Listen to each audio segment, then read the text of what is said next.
اور یاد رکھیں اپنی اصلاح اس دنیا کے اندر اپنے طور سے نہیں ہو سکتی.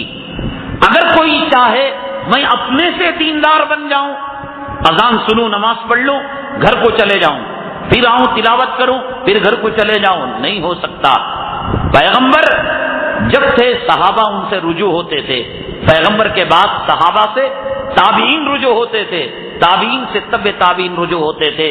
اللہ تبارک تعالیٰ نے اس دنیا میں قلب کی اصلاح کا جو نظام چلایا ہے وہ اس لیے چلایا کہ 1.25 لاکھ پیغمبروں کو بھیجا اس قلب کی اصلاح کا نظام چلانے کے لیے. توریت کو نازل کیا، انجیل کو نازل کیا، زبور کو نازل کیا، صحف ابراہیم، صحف موسیٰ کو نازل کیا.